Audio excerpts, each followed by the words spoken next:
सास लाई शहर की बहू। घोटकपुर गांव में शकुंतला अपने बेटे रितेश के साथ रहती थी। रितेश की अब शादी की उम्र हो चुकी थी। शकुंतला उसके लिए लड़की ढूंढने की तैयारी शुरू कर रही थी, लेकिन शकुंतला की ख्वाहिश थोड़ी ज्यादा ही एक्स्ट्रा थी। रितेश बेटा, मैंने सोच लिया है, मैं तो तेरे लिए शहर की बहू ही लाऊंगी। लेकिन माँ, ये सब। अरे मेरे लाल, तू दिमाग मत लड़ा। तू बस शादी के मंडप में बैठ जाना, बाकी सबकी जिम्मेदारी मेरी। बहुत इतराती है ना गांव की आस पड़ोस की औरतें, मेरी बहू ऐसी है, मेरी बहू वैसी है, ये वो। अब देखना, अपनी इज्जत को बढ़ाने के लिए कैसे मैं एक शहर की बहू को लाती हूँ घर में। ठीक है माँ, वो बात तो समझ में आई, लेकिन आप एक शहर की बहू लाओगी कहाँ से? अरे कविता है ना, मेरे बचपन की सहेली, वो यहीं पर तो रहती थी, इसी गांव में। लेकिन जब वो 20 बरस की हो गई, तब उसके पिताजी को बड़ी नौकरी का बुलावा आया और वो शहर चली गई। उसी की बेटी है मानवी, उसके साथ तेरा ब्याह होगा। मैंने तो बात भी कर ली है और कल शगुन भी भेजूंगी।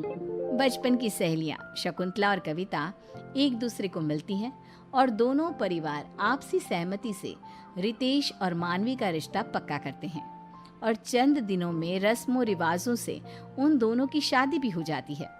शादी के बाद मुंह दिखाए के दिन गांव की सारी आस पड़ोस की औरतें शकुंतला के घर इकट्ठा हो जाती हैं। चल बहू, अब ना तो अपना ये घूंघट जो है ना, उसे ओढ़ ले और अपने मुंह को छुपा ले। छुपाऊं? लेकिन क्यों? मीन विन कुछ नहीं बेटा, तू वैसा कर जो मैं तुझसे कहती हूँ। अरे अगर तेरा चेहरा नहीं छुपाएगी तो कैसे करेंगे मुंह दिखाई है? शकुंतला मानवी के साथ हॉल में सबके सामने आती है। जब सभी मानवी का चेहरा देखते हैं तो सारे आश्चर्यचकित रह जाते हैं। अरे वाह वाह, क्या बहू लाई हो शकुंतला बहन, एकदम कोहिनूर। हाय, किसी की नजर ना लगे इस कमल से चेहरे को। वाकई में तो बड़ी भाग्यशाली है शकुंतला, जो तेरे घर में एक शहर की बहू आई है। वही तो, रूप रंग और चाल चलन भी कितना सुंदर है मानवी बहू का। पढ़ी लिखी भी है और इतनी होनहार भी।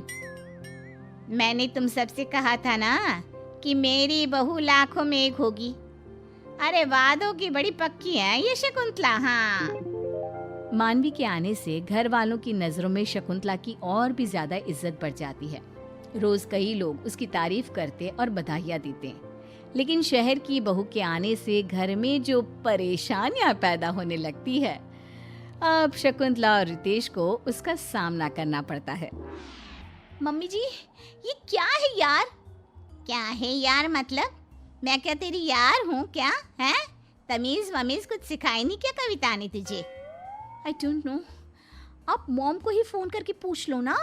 और वैसे भी आई डोंट थिंक कि मुझे तमीज नाम का कोई सब्जेक्ट था। ओफो, अरे तमीज मतलब मैनर्स, वैल्यूज। ओह अच्छा, ऐसी बात है क्या? खैर ये सब छोड़िए। देखिए, मुझे ना अब कुछ अच्छा नहीं लग रहा है। एक तो ये डब्बा टीवी सेट, इस पे दिन में 10 बार केबल जाती है, ऊपर से घड़े का पानी पी पी कर तो मेरा गला खराब हो जाएगा। और देखो तो, मैंने एक बार सिलबट्टा यूज किया और उसकी वजह से मेरे हाथों में कितने छाले आ गए हैं। ऑलरेडी मेरी स्किन सुपर सेंसिटिव है और ये गर्मी, उफ, ढंग के पंखे तक नहीं है। बूढ़े हो गए हैं दोनों पंखे और रोज कुएं से पानी निकाल निकाल कर तो मैं थक गई हूँ। तो अब हम क्या करें? यही होता है गांव का जीवन। हाँ मानवी, अब इसके अलावा तुम्हें और क्या चाहिए? मैं जानता हूँ कि सब कुछ एडजस्टमेंट से भरा हुआ है, मुश्किल है, लेकिन इन सब के साथ जीने की आदत डाल लो ना। तभी मानवी गुस्से से चिल्ला पड़ती है। क्या? हरगिज नहीं, आप लोगों ने मुझे खरीद नहीं लिया है, समझे आप? देखो रितेश और मम्मी जी, आप भी, मुझे घर का रेनोवेशन करना है। इस ईंट पत्थर के घर को संगे मरमर का शीश महल बनाना है। मुझे फ्रिज चाहिए, केक बनाने के लिए ओवन चाहिए, एंटरटेनमेंट के लिए बड़ा टीवी सेट चाहिए, एसी और वाटर प्योरीफायर भी लगवाना होगा, और बाहर जो तबेला है ना, उसे भी वहां से हटाना होगा। अगर हम ये सब नहीं बदलेंगे तो गांव कभी नहीं बदलेगा। मानवी की मांगों को सुनकर शकुंतला और रितेश तो हैरान रह जाते हैं। अरे मानवी बहू, आज सुबह चाय की जगह कुछ और तो नहीं गटक लिया? ये कैसी बहकी हुई बातें कर रही है? और ये तेरी जो मांगे हैं ना, इन्हें हम कैसे पूरा कर सकते हैं? ना, हमसे ये ना हो पाएगा। अरे ऐसे कैसे नहीं हो पाएगा? आपको करना ही होगा। जमीन बेच दो, गहने बेच दो, जो करना है करो, लेकिन मुझे इस खटारा लाइफ को अच्छी और क्लासी लाइफ बनाना है। और अगर ऐसा नहीं हुआ ना तो मैं मायके चली जाऊंगी, शहर, अपने घर। अरे नहीं, ऐसा मत करो। अब मैं इंतज़ाम करता हूँ, तुम्हारी सारी मांगे पूरी होंगी। तुम बस थोड़ा वक्त दे दो। ओके, लेकिन रिमेंबर, ये थोड़ा वक्त कहीं ज्यादा वक्त हुआ ना तो फिर इसका अंजाम बहुत बुरा होगा। मानवी गांव में भरे बाजार में बाहर जाते समय वन पीस और वेस्टर्न कपड़े पहनने लगी, जिसे देखकर सभी उसकी निंदा करते और बुराई करते। अरे शकुंतला, कैसी बहू है तुम्हारी? सरेआम छोटे कपड़े पहनकर गांव में घूमती रहती है। तुम्हारी नाक काटने का पूरा बंदोबस्त कर रखा है तुम्हारी शहर से लाई बहू ने। हमें तो लगा कि शहर की बहू है, होनहार, एकदम हटके होगी, लेकिन ये तो तुम्हारी इज्जत की नैया पार करने पे तुली हुई है। शकुंतला को इन सब बातों का काफी बुरा लगता है और वो गुस्से से मानवी को चिल्लाती है। मानवी बहू, तुम्हारी अकल क्या घास चरने गई है? अरे माना कि शहरी हो, लेकिन जरा तो इज्जत का मान रख लेती मेरे और अपने पति का। क्यों? आपने तो बड़ा मान सम्मान किया है मेरी मांगों का। रितेश, क्या हुआ? तुम्हारा इंतजाम हुआ कि नहीं अब तक, या फिर अगले 7 जन्म बाद होगा? Bloody idiot people. गांव के लोग ना गांव में ही धस के रह जाएंगी। और रही बात मेरे छोटे कपड़े पहनने की, तो गलती गांव वालों के नजरिए में है, मुझ में नहीं। मेरा मन जो चाहेगा, जैसा चाहेगा, मैं वैसा ही करूंगी। ना तो आप मुझे रोक सकती हो और ना ही मैं अपने आप को रोकूंगी। You get that. मानवी अकड़ दिखाकर अपने कमरे में चली जाती है। शकुंतला और रितेश चिंताग्रस्त होकर एक दूसरे को देखते हैं। क्या सोचकर लाई थी इस कलमुही को यहाँ पर, और क्या से क्या हो रहा है? दिन प्रतिदिन मेरे सर का पारा हाई करती रहती है ये बहू। मैं भी तंग आ चुका हूँ। अब इस दलदल से कैसे बाहर निकले माँ? अब तो एक ही उपाय है बेटा। दिन ब दिन मानवी धीरे धीरे पूरे घर को बर्बाद करने लगती है और वो क्लेश के सिवा और कुछ नहीं करती। फिर एक दिन अचानक से रितेश और शकुंतला मानवी के सामने कुछ कागज रखते हैं। अरे ये क्या है? कौन से पेपर्स हैं? अपनी जमीन मेरे नाम कर रहे हो क्या? I knew. आप लोग हो भले ही गांव के, लेकिन पैसा तो जम के भरा पड़ा है आप लोगों की तिजोरी में। वेल, अपनी प्रॉपर्टी मेरे नाम करने के लिए thank you so much Ritesh and mummy ji. अरे बैल बुद्धि, जरा कागजों को हाथ में उठाकर तो देख, खड़े खड़े ही ख्याली पुलाव पका रही है। जब मानवी उन कागजों को अपने हाथ में उठाती है तब वो देखती है कि वो तो तलाक के कागजात हैं। ये क्या रितेश, तुम मुझे तलाक दे रहे हो? हाँ मानवी, मुझे तुम्हारे साथ और नहीं रहना। तुम माँ की सहेली की बेटी थी। अरे ज़रा तो मान मर्यादा का पालन कर लेती। शहर की बहू हो तो क्या हो गया, शहरी अंदाज में ही गांव की दुनिया को अपना बसेरा बना लेती। लेकिन नहीं, तुमने वैसा नहीं किया। उल्टा तुम तो हमारी ज़मीन के पीछे और अपने स्टैंडर्ड ऑफ लिविंग के बलबूते हमें ब्लैकमेल करने लगी। पता नहीं क्या हो गया था मेरे दिमाग को, जो मैंने तुम्हें अपनी बहू बनाने का सोचा। लेकिन नहीं, आज तुमने मुझे ये सीख दे दी कि बहू चाहे गांव की हो या शहर की, जो लड़की अपनों को स्नेह, प्यार और इज्जत दे, वही एक सर्वगुण संपन्न बहू होती है। व्हाटएवर। अच्छा है, मुझे भी बोर हो रहा था यहाँ पे। अब तो मैं डायरेक्टली एनआरआई से ही शादी करूँगी। लाओ पेपर्स लाओ। मानवी साइन कर देती है और इस तरह सास को अपनी गलत सोच का एहसास हो जाता है और आगे जाकर रितेश की शादी एक सुशील गांव की लड़की से होती है और वो अपना सुखी संसार गुजारते हैं।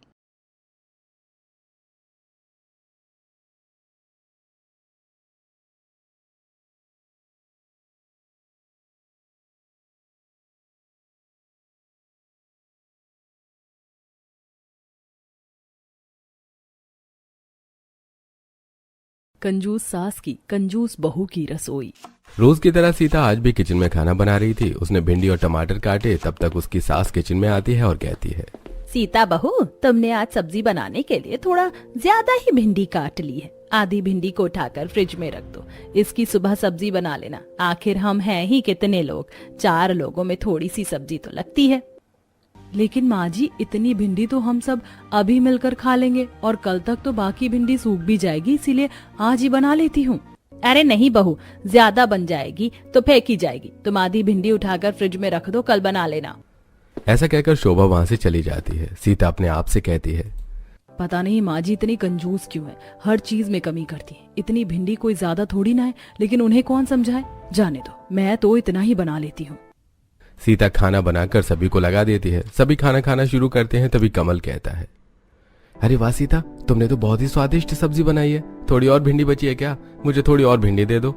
तभी सीता देखती है कि कढ़ाई में भिंडी खत्म हो गई है। सीता अपनी प्लेट की भिंडी कमल को देती हुई कहती है, आप मेरी भिंडी खा लीजिए, मैं अचार से रोटी खा लेती हूँ। तभी शोभा अपनी प्लेट से थोड़ी सी भिंडी सीता को देती हुई कहती है, अरे सीता, मेरे पास सब्जी थोड़ी ज्यादा है, इतनी सब्जी मैं नहीं खाती, तुम ये खा लो। ये देखकर सीता का देवर नीलेश कहता है, माँ, लेकिन तुमने इतनी कम सब्जी क्यों बनवाई थी?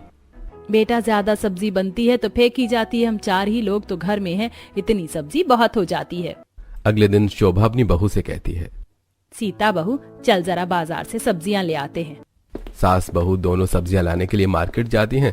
तब शोभा एक ठेले पर जाती है और उससे कहती है, अरे भैया, ये गोभी क्या भाव दिए? 100 रुपए किलो है माँ जी। अरे बाप रे, इतनी महंगी। अच्छा, ये शिमला क्या भाव है? माँ जी, ये 70 रुपए किलो है, बताओ कितनी तोल दूं? नहीं नहीं भैया, तुम ये रहने दो। सस्ती सब्जियां कौन सी हैं ये बताओ। माँ जी, ये गिलकी, तोरी, बरबटी, ये सस्ती सब्जियां हैं, सभी 1-1 किलो कर दूं? अरे नहीं नहीं, मुझे पूरी बारात को खिलाना है क्या? तुम तो 1-1 पाव तोल दो बस। तभी सीता कहती है, माँ जी, पिछली बार भी तो आप यही सब्जियां ले गई थी।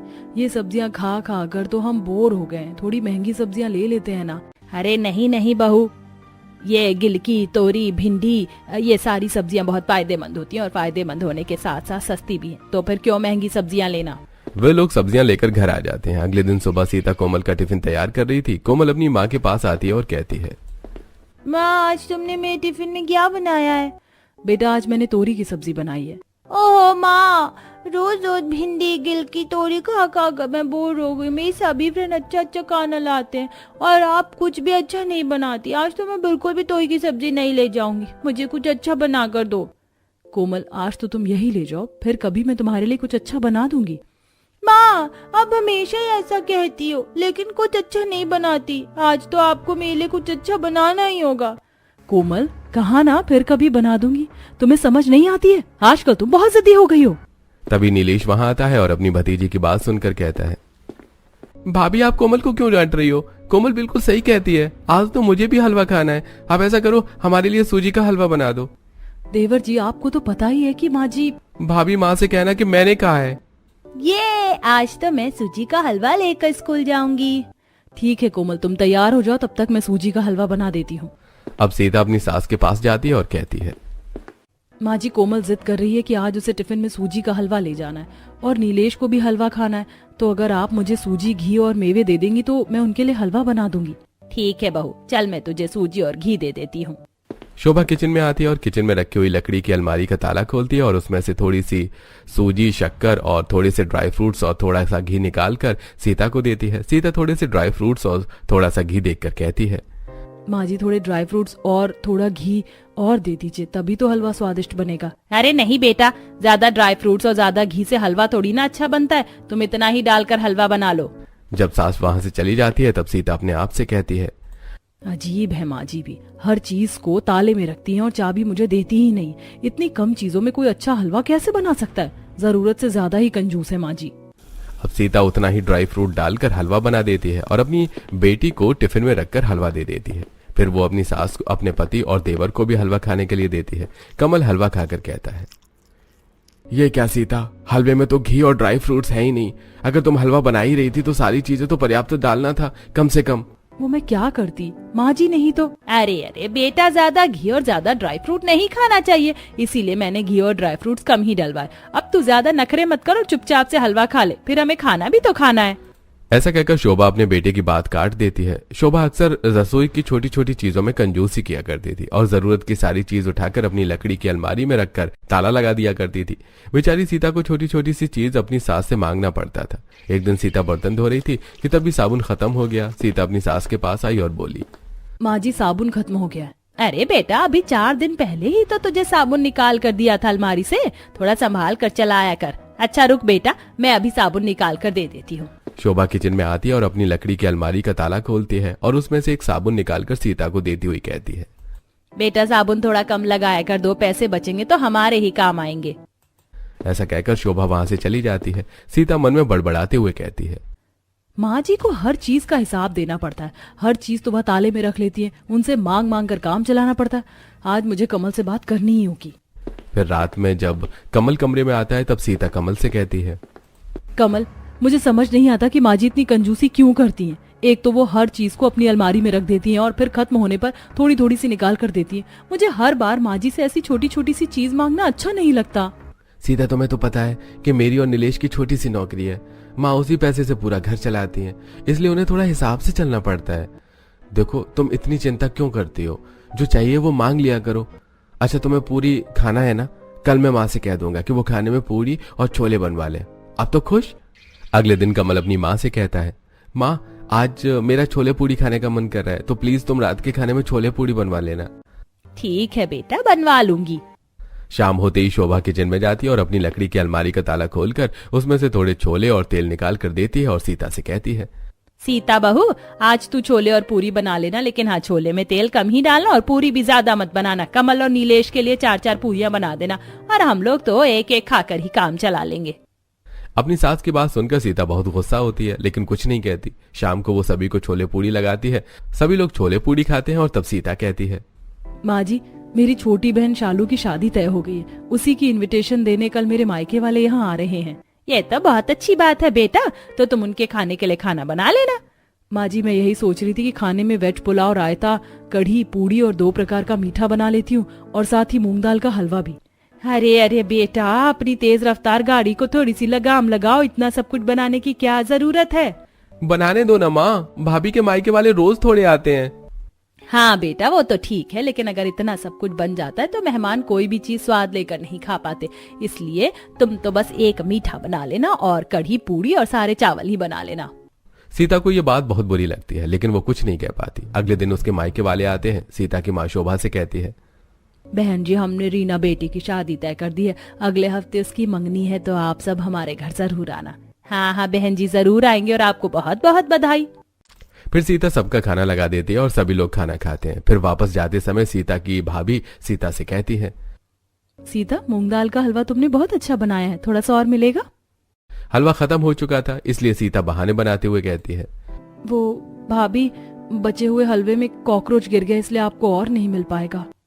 लेकिन रेखा समझ जाती है। फिर जाते समय सीता उन्हें छोड़ने बाहर तक आती है तो रेखा कहती है, सीता, अगर तुम्हें और तुम्हारी सास को मेहमानों को बुलाना पसंद नहीं है तो हमें कह देते, हम फोन पर ही दावत दे देते, वरना मेहमानों की खातिरदारी का ये तरीका नहीं है कि तुमने खाना भी सही तरीके से नहीं बनाया।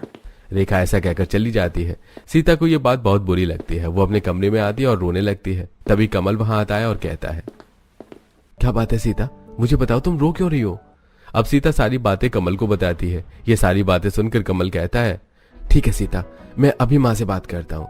अब कमल अपनी माँ के पास आता है और कहता है, ये क्या है माँ, तुम हर चीज में इतनी कंजूसी क्यों करती हो? यहाँ तक कि आज तुमने सभी के लिए पर्याप्त खाना तक नहीं बनवाया, कितनी बेइज्जती कर दी हमारी। कमल की बात सुनकर शोभा की आंखों में आंसू आ जाते हैं और वो कहती है, हम कोई करोड़पति तो नहीं है, तुम दोनों की छोटी सी सैलरी में घर चलाना पड़ता है और उसमें भी अगर 2 पैसे बच जाएंगे तो वो तुम ही लोगों की काम आएंगे, मेरे नहीं। कमल को अपनी माँ की बात ठीक लगती है। वो सीता के पास आता है और समझाते हुए कहता है, सीता, माँ भी अपनी जगह सही है, तुम्हें माँ की बातों का इतना टेंशन लेने की जरूरत नहीं है, कुछ बातें तो टाली भी जा सकती है ना। ऐसी समय बीत रहा था और बीतते समय के साथ अब नीलेश की शादी भी किरण से तय हो जाती है। जल्दी किरण दुल्हन बनकर शोभा के घर आ जाती है और आज किरण का अपने ससुराल में पहला दिन था। किरण की सास उसके पास आती है और कहती है, किरण बेटा, आज तुम्हारी पहली रसोई है, इसलिए सुबह की चाय तुम ही बना लो। हाँ माँ, मैं चाय बना देती हूँ और खाना भी बना लूंगी। खाने में पालक पुलाव, वेज कटलेट, मिक्स वेज आलू के पराठे, पूरियाँ। किरण बेटा जरा ठहरो, तुम्हें इतना सब कुछ बनाने की क्या जरूरत है? वैसे भी शादी में दुल्हन को बहुत थकान हो जाती है। अब काम करके और मत थको, खाना सीता बना लेगी, तुम तो बस चाय बना लो। अब सीता किचन में खाना बनाने के लिए जाती है तो किरण भी पीछे से आकर कहती है, रुकिए सीता दीदी, मैं भी आपकी मदद करवाती हूँ। सीता खाना बनाते समय सब्जी में थोड़ा ही तेल डालती है। ये देखकर किरण कहती है, सीता दीदी, आपको नहीं लगता कि सब्जी में तेल बहुत कम है? इतनी तेल में तो सब्जी अच्छी तरह बनेगी ही नहीं। किरण, हमारे यहाँ सभी चीज़ें बहुत कम कम यूज़ होती हैं। सब्जी में तेल भी कम डलता है और मसाले भी, और बाकी चीज़ें भी बहुत कंजूसी से इस्तेमाल करना पड़ता है क्योंकि माँ जी को ज़्यादा खर्च करना पसंद नहीं है। अच्छा, लेकिन किरण, हर घर के रूल अलग अलग होते हैं। तुम यहाँ रहते रहते यहाँ के तौर तरीके सीख जाओगी। किरण को ये बात सुनकर काफी अजीब लगता है। अगले दिन किरण नीलेश से कहकर कुछ चीजें मंगवा लेती है और शाम को सीता से कहती है, दीदी आज खाना मैं बनाऊंगी, देखो मैंने कितनी चीजें मंगवाई है। लेकिन किरण, तुम्हें ये सब मंगवाने से पहले माँ जी से पूछना चाहिए था। अरे दीदी, इसमें पूछने की क्या बात है? मेरा मन किया कि मैं आप सबको कुछ बनाकर खिलाऊं, सो मैंने मंगवा लिया। ऐसा कहकर किरण खाना बनाना शुरू करती है। तभी उसकी सास वहां पर आती है और इतनी सारी चीजें रसोई में देखकर कहती है, अरे किरण बहू, इतनी सारी चीजें मंगवाने की क्या जरूरत थी? फिर ज्यादा खाना बन जाएगा तो जबरदस्ती फेंका जाएगा। ऐसा करो, इनमें थोड़ी बहुत चीजें निकाल लो, बाकी का मुझे दे दो, मैं अंदर रख देती हूँ, जब जरूरत हो तो मांग लेना। शोभा थोड़ा बहुत छोड़कर बाकी चीजें अपनी लकड़ी की अलमारी में रखकर ताला लगा देती है। किरण को अपनी सास की यह बात बहुत बुरी लगती है। उनके जाने के बाद वो सीता से कहती है, सीता दीदी, क्या बात हुई भला? माँ जी को इतनी भी कंजूसी नहीं करनी चाहिए। जाने दो किरण, माँ जी की कंजूसी करने की आदत पड़ गई है। हमें ही समझकर चलना होगा। अब अपना मूड ठीक करो और चलो हम खाना बना लेते हैं। दोनों मिलकर खाना बनाती हैं और सभी को लगाती हैं। नीलेश खाना देखकर कहता है, अरे किरण, आज तो तुम 3 तरह की सब्जी और पूरी और मिठाई बनाने वाली थी, तो फिर? हाँ, बनाने वाली तो थी, लेकिन शायद माँ जी को अलग अलग तरह का खाना बनवाना पसंद नहीं है। माँ, आपने मना किया? अरे नहीं बेटा, मैं क्यों मना करूंगी? मैं तो बस ये कह रही थी कि इतने लोगों में बहुत ज्यादा खाना बनाने से खाना फेंका जाता है और हमें कभी भी अन्नपूर्णा माँ का अपमान नहीं करना चाहिए। नीलेश, माँ ठीक ही कह रही है। ऐसे कुछ दिन बीत जाते हैं। एक दिन कोमल अपनी माँ से कहती है, माँ कितने दिन हो गए घर में कुछ अच्छा खाने को नहीं बना। माँ आज खीर और पूरी बनाओ ना, और साथ में थोड़ा पुलाव भी, मेरा बहुत मन कर रहा है ये सब खाने का। कोमल, जरूरी नहीं कि जो मन कहे वही करना चाहिए। थोड़े दिन रुक जाओ, फिर मैं तुम्हें खीर पूरी खिलाऊंगी। क्या माँ, हमेशा ही मुझे टाल देती हो? मैं कुछ नहीं जानती, आज तो मुझे खीर पूरी और पुलाव ही खाना है। कोमल, कहा ना तुमसे कि अभी नहीं बनेगा। ये सब तुम्हें समझ नहीं आती क्या? अपनी माँ की डांट खाने के बाद कोमल रोने लगती है। तब तक वहां पर किरण आ जाती है। किरण के पूछने पर सीता उसे सब कुछ बताती है। ये सुनकर किरण कहती है, लेकिन दीदी, कोमल क्या गलत कह रही है? अगर वो कुछ अच्छा खाना चाहती है तो हम बना देते हैं। किरण, माँ जी हमें इसकी परमिशन कभी नहीं देंगी। दीदी, हम भी इस घर की बहुएं हैं, हमें हर बात के लिए परमिशन की जरूरत नहीं होनी चाहिए। कोमल बेटा, मैं तुम्हें बनाकर खिलाऊंगी आज खीर पूरी और पुलाव। ऐसा कहकर किरण नीलेश के पास जाती है और कहती है, नीलेश, मेरे साथ बाजार चलो, मुझे कुछ चीजें लानी है, आज मैं अपनी पसंद का खाना बनाऊंगी। ठीक है किरण, मैं तैयार हो जाता हूँ। अब दोनों बाजार के लिए निकलते हैं। तभी शोभा कहती है, अरे बहू, कहाँ जा रही हो? माँ जी, आज मुझे खीर पूरी और पुलाव बनाना है तो मैं उसी का सामान लेने बाजार जा रही हूँ। लेकिन तुम्हें ये सब क्यों बनाना है? आज कुछ खास है क्या? नहीं माँ जी, अच्छा खाना खाने के लिए खास दिन होना जरूरी नहीं है, बस ऐसे ही मन किया। ठीक है बेटा, लेकिन सामान हिसाब से लाना, ज्यादा मत लाना, ज्यादा खर्च करना अच्छी बात नहीं होती। अब किरण बाजार जाकर अपनी जरूरत की सारी चीजें खरीदती है और घर आकर खाना बनाना शुरू करती है। तभी शोभा वहाँ आती है और कहती है, किरण बेटा, इतना सब कुछ बनाने की कोई जरूरत नहीं। पिछली बार की तरह इस बार भी तुम कुछ चीजें निकाल कर बाकी सामान मुझे दे दो, मैं अलमारी में रख देती हूँ, जब तुम्हें जरूरत पड़े तब तुम ले लेना। अब किरण बहुत गुस्सा हो जाती है और कहती है, ये क्या बात हुई माँ जी? आप इतनी चीजों के लिए कंजूसी करती हैं जो मुझे बिल्कुल भी पसंद नहीं है। मैं तो आज खुद बाजार जाकर सारा सामान लेकर आई हूँ ना, तो भी आपको चैन नहीं पड़ा, और इसे भी आप अपनी अलमारी में ठूस देना चाहती हैं। ऐसा साफ साफ बता दीजिए ना कि आप खाना भी ढंग से नहीं खिला सकती हैं। ये सुनकर सीता गुस्सा होते हुए कहती है, किरण, तमीज से बात करो, वो हमारी सासू माँ है। लेकिन दीदी, हमारी सासू माँ को भी ध्यान रखना चाहिए कि हम भी उनकी बहू हैं, नौकरानी नहीं। बस बहुत हो गया किरण, चुप हो जाओ। किरण गुस्सा होकर अपने कमरे में चली जाती है और नीलेश को सारी बातें बताती हुई कहती है, मेरे साथ इतनी कंजूसी नहीं चलेगी, तुम्हें माँ जी से बात करनी होगी। बस अब मैं और बर्दाश्त नहीं करूंगी। मैं इस घर की बहू हूँ, नौकरानी नहीं, जो सिर्फ काम करने से मतलब रखूं। अरे क्या फायदा मेरी बहू होने का अगर मैं अपनी मर्जी से कुछ बनाकर खा भी नहीं सकती तो? अरे शांत हो जाओ किरण, मैं माँ से बात करता हूँ। नीलेश अपनी माँ के पास आता है और कहता है, ये क्या लगा रखा है माँ आपने?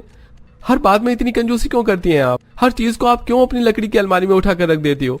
फेंक क्यों नहीं देती उस पुरानी अलमारी को उठाकर घर से बाहर? तब शोभा कमल से कहती है, देख रहा है तू बेटा? भैया आप ही समझाइए माँ को, शायद आपकी बात समझ में आ जाए।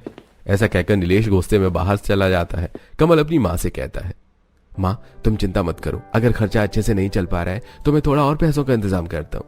कमल के ऐसा कहते ही शोभा घबरा जाती है और कहती है, नहीं नहीं बेटा, उसकी कोई जरूरत नहीं है, मेरे पास पैसे हैं, मैं देख लूंगी, तू चिंता मत कर। दूसरी तरफ किरण परेशान होकर अपने आप से कहती है, न जाने माँ जी इतना पैसा बचाकर करेंगी क्या? माँ जी को तो सबक सिखाना ही होगा, वो कंजूसी करती है ना।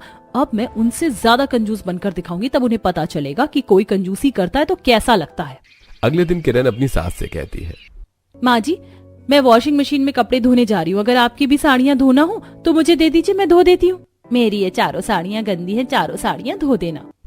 अब किरण अपनी सास की सारी साड़ियां वॉशिंग मशीन में डालती है और उसमें सर्फ डाले बिना ही उन्हें धो देती है और सुखाकर अपनी सास को ले जाकर देती है। फिर शोभा पहनने के लिए एक साड़ी निकालती है तो देखती है कि साड़ियां साफ नहीं हुई थी।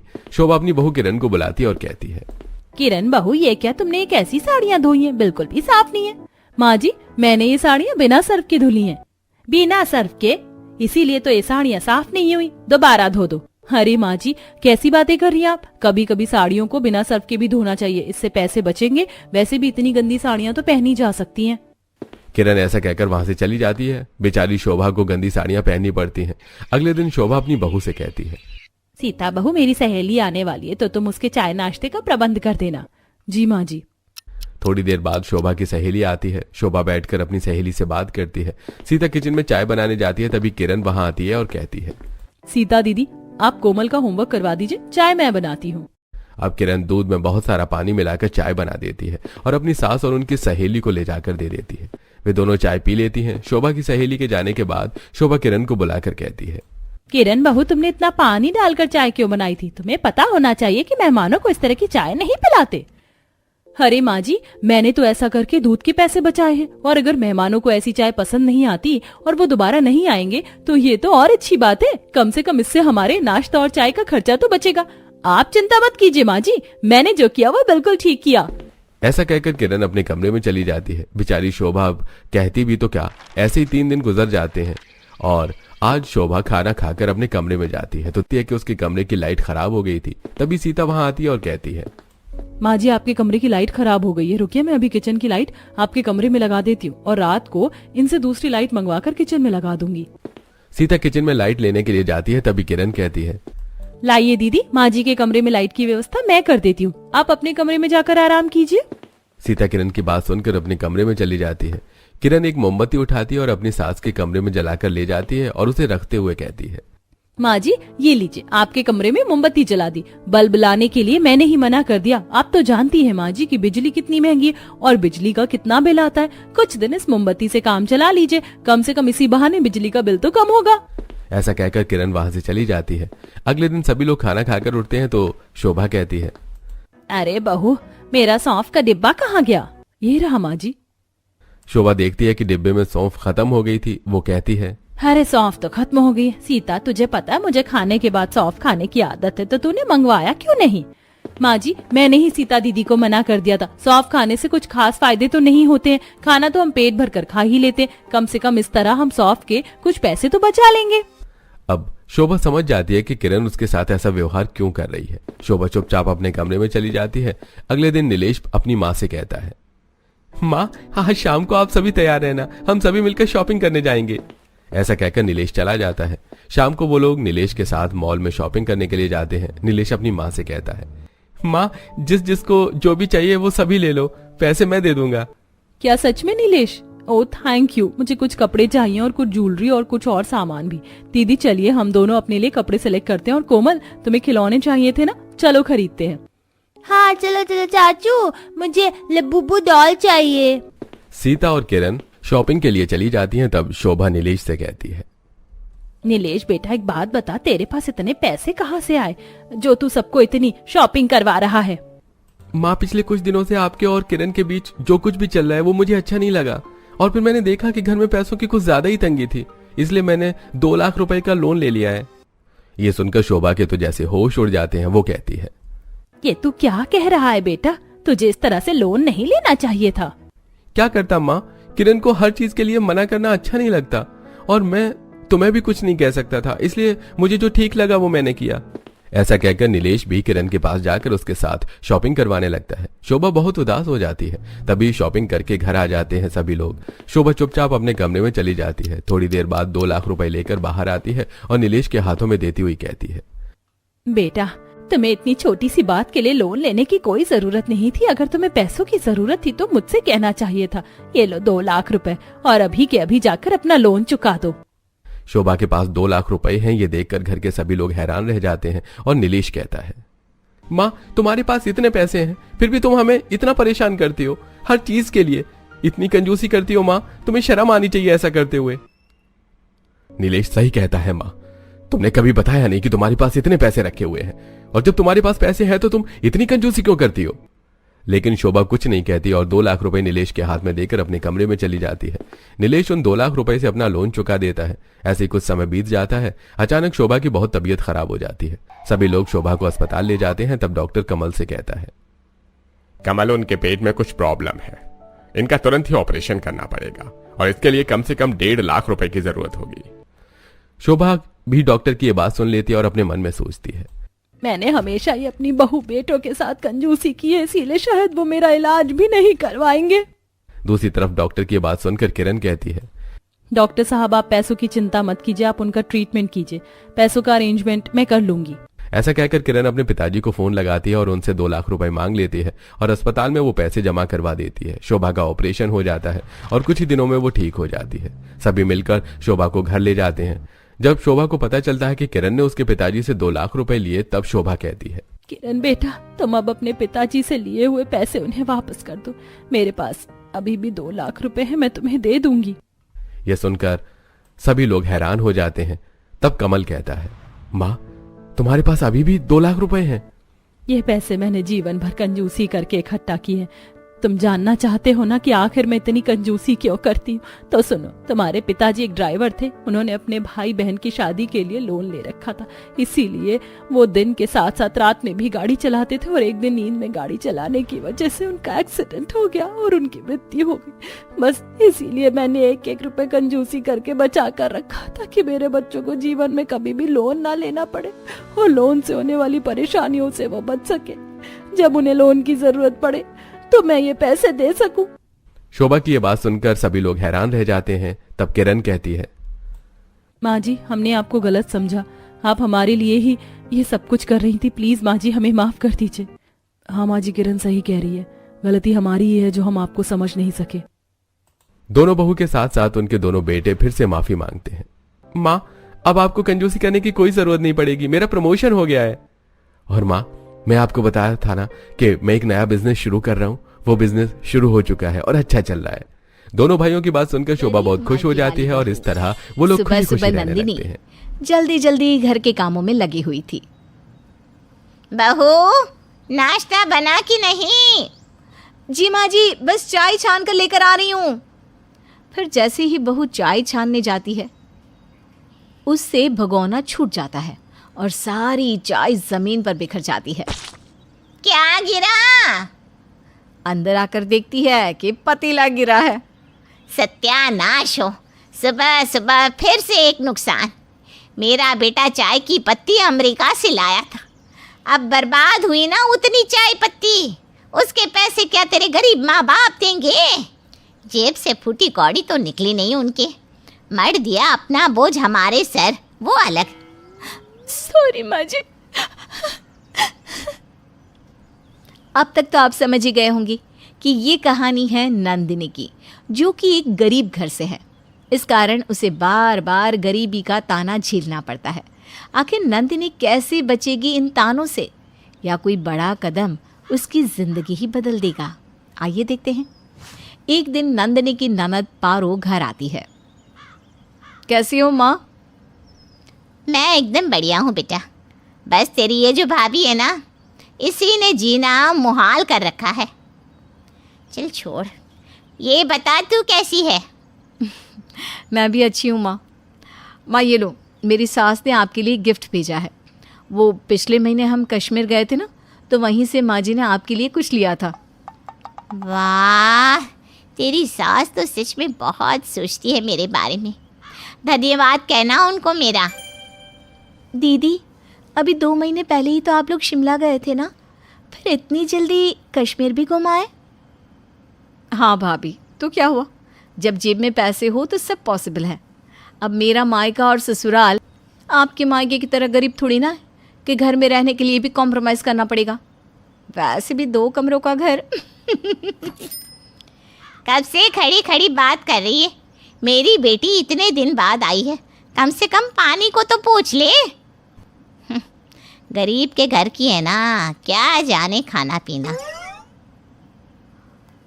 तो क्या माँ गरीब हवा पर जीते हैं? जीते होंगे, इसीलिए तो इसने अब तक तुझे कुछ खाने को ला के नहीं दिया बेटा। सास और ननद की बात नंदिनी को बहुत बुरी लगती है, लेकिन वो बिना कुछ बोले वहाँ से चली जाती है और जल्दी से ननद के लिए नाश्ता लेकर आती है। ये क्या, नमकीन बिस्किट? माँ, क्या मेरा स्टेटस इतना गिर गया है कि आपकी बहू मुझे ऐसे ट्रीट कर रही है? नहीं नहीं बेटी रुक, मैं अभी इसकी क्लास लगाती हूँ। नंदिनी, अरे ओ नंदिनी बहू, जल्दी यहाँ। जी माँ जी। ये क्या है? मेरी बेटी को तूने अपने मायके वालों जैसा समझा है क्या, जो नमकीन बिस्किट लाके दे रही है? तेरे मायके में खिलाते होंगे नमकीन बिस्किट। जा मेरी बेटी के लिए बाहर से समोसा जलेबी लेकर आ। माँ, मैंने तो नमकीन बिस्किट इसलिए दिया क्योंकि खाने का समय हो गया है। मैं बस डाइनिंग टेबल पर खाना ही लगाने जा रही हूँ। जो कहा है वो कर, ज्यादा दिमाग ना दौड़ा, वरना भेज दूंगी तुझे भी तेरे गरीब माँ बाप के घर, फिर सड़ना उसी गरीबी में। नंदिनी बिना कुछ जवाब दिए ननद के लिए जलेबी समोसा लेने चली जाती है, जिस कारण उसे घर आने में देर हो जाती है और सबको खाना परोसने में भी। बहू, आज इतनी देर क्यों लगा दी खाना बनाने में? जी वो पापा जी। इसके आगे कि नंदिनी कुछ बोलती। देर तो करेगी ना रसोई में, इतना सारा सामान देखकर चकरा जो जाती होगी कि इतनी बड़ी रसोई में क्या बनाऊं मैं। इसके मायके में थोड़ी ना इतनी बड़ी रसोई देखी होगी इसने। गरीब की बेटी बड़े घर में शादी हो जाए तो ऐसा ही होता है, लड़कियां फूली ही नहीं समाती, फिर ससुराल वालों को देर से ही खाना खिलाएगी ना। माँ, अब नंदिनी को ऐसा क्यों कह रही हो? भाई, तू भाभी के लिए माँ से क्वेश्चनिंग कर रहा है? अब नहीं बहन, मैं तो बस यूं ही पूछ रहा था। मुझे पता है नंदिनी ने ही कुछ किया होगा, तभी माँ ऐसा बर्ताव करती है। फिर सभी चुपचाप खाना खाते हैं। उसके बाद नंदिनी किचन समेटने में लग जाती है कि तभी अचानक से उससे एक प्लेट गिरकर टूट जाती है। उसी समय पारो पानी पीने वहाँ आती है। सत्यानाश हो भाभी, आप मोम की गुड़िया हो क्या? एक काम ढंग से नहीं कर सकती? आपकी माँ ने कुछ सिखाया नहीं क्या आपको?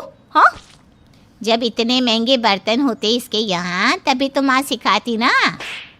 अब तो धन्ना सेठ के यहाँ आ गई है, अब तो तोड़ फोड़ लगा ही रहेगा, वरना पता कैसे चलेगा कि मायका भले ही गरीब हो, ससुराल वाले तो करोड़पति हैं।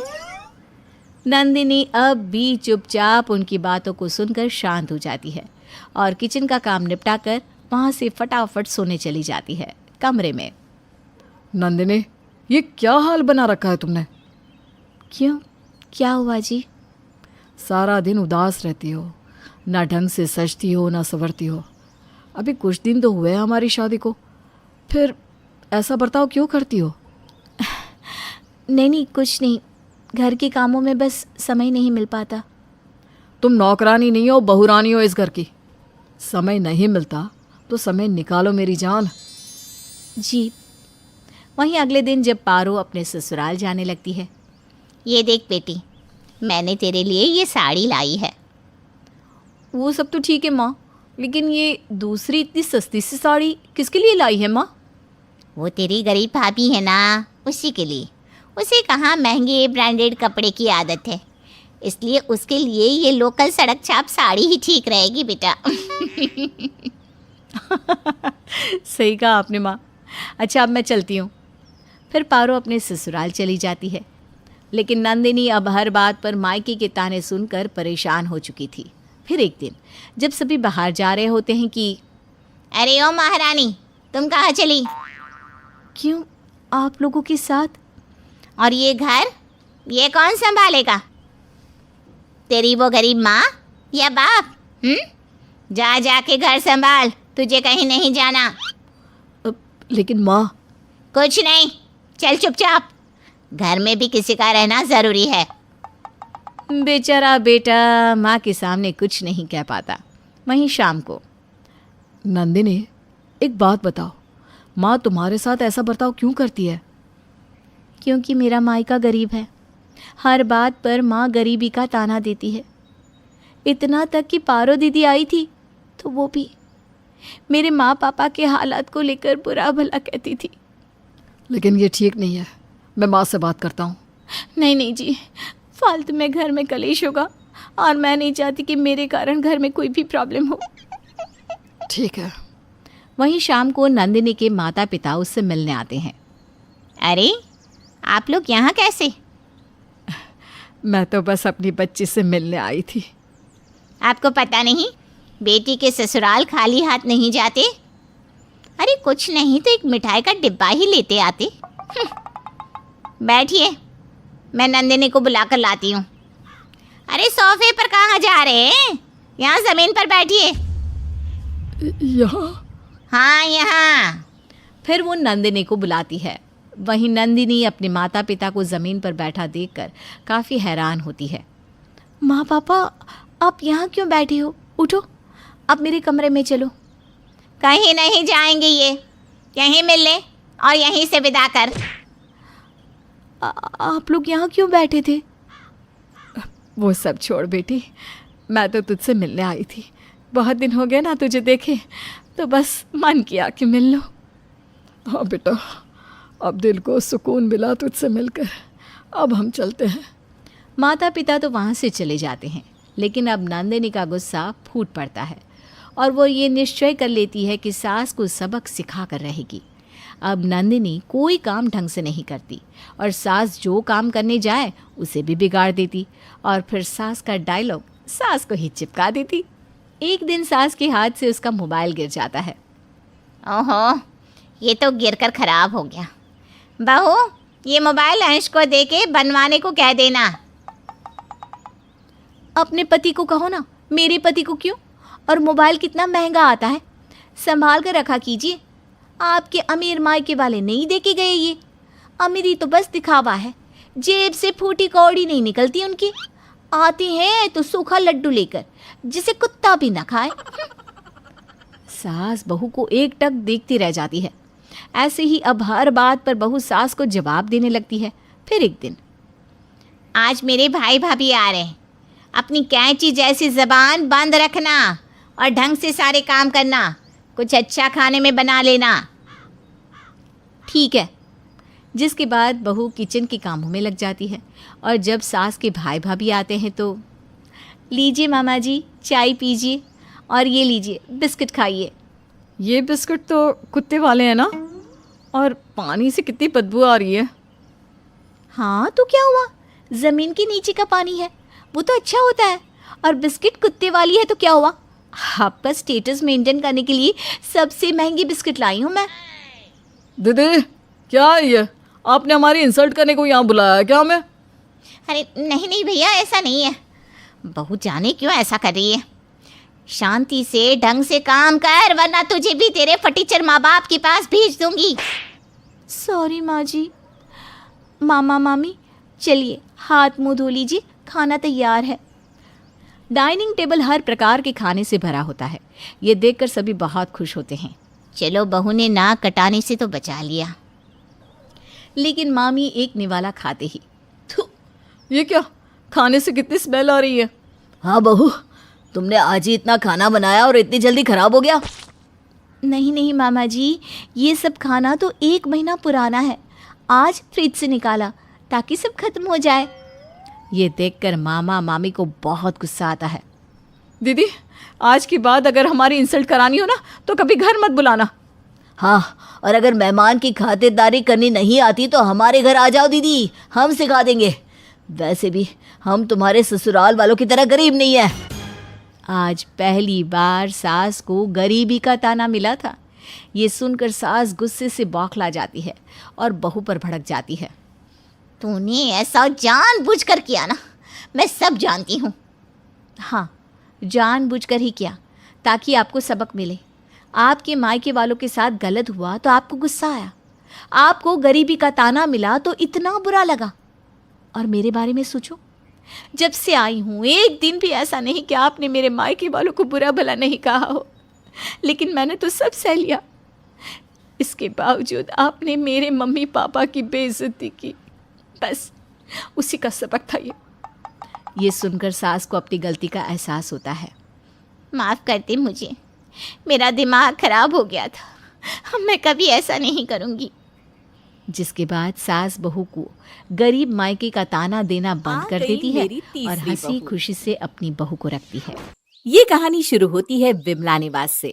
विमला जी के 2 बेटे थे और दोनों की ही शादी हो चुकी थी। यूं तो बहू के आने के बाद विमला जी को पूरी तरह से फ्री हो जाना चाहिए था, पर विमला जी ऐसी सासों में से नहीं थी। वो तो आज भी जितना हो सके उतना काम करती थी। अरे आप उठ भी जाइए, 5 बज गए। मॉर्निंग वॉक पर नहीं जाना क्या? कभी अपने बेटों को भी मॉर्निंग वॉक के लिए उठा लिया करो। सो कर हाथी हो गया दोनों। अरे कभी बहुओं को ही नहीं उठाया तो बेटों को क्या ही उठाऊंगी। उनकी उम्र है, जीने दीजिए। और शादी को दिन ही कितने हुए हैं, देर से सोते होंगे बेचारे। अरे तो मैं कौन सा जल्दी सोता हूँ?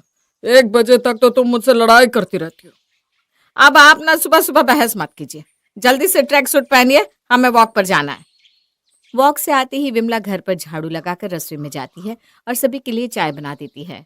कुछ देर बाद मयंक और राहुल भी अपने कमरे से बाहर आते हैं। चारों मिलकर चाय बिस्किट का मजा लेते हैं और फिर अपनी आंखों को मसलती हुई घर की दोनों बहुएं अपने अपने कमरों से बाहर निकलती है। ये तो हमारे पतियों की गलती है।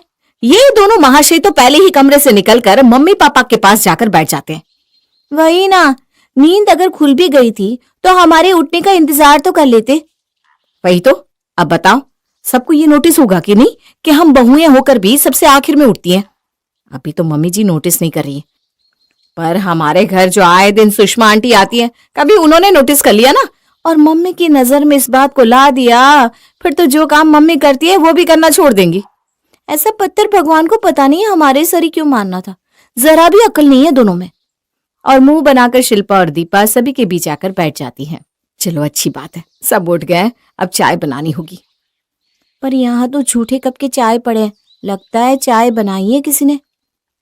मैंने चाय बनाई है, जाओ ले लो। जी मम्मी जी, आप फिक्र मत कीजिए। अब किचन में जाकर चाय लो, ये नहीं कि कोई आकर हाथ में पकड़ा दे। चाय पीने के बाद शिल्पा और दीपा फ्रेश हो जाती है और रसोई में पहुंचती है। रोज का वही चूल्हा चौका, मेरा तो मन ही नहीं करता। वही ना, ये क्या बात हुई भला? हम भी तो अपना घर छोड़कर आए। इतना दुख हुआ होगा हमें। अब इतने दुख को लेकर कोई कैसे काम करे? मैं तो शादी के पहले ही ये इंडिपेंडेंट वुमन के कॉन्सेप्ट से परेशान थी। मुझे तो बहुत अमीर ससुराल चाहिए था, एक ऐसा पति जो नोट छापे और मैं उसके नोटों पर ऐश करूं।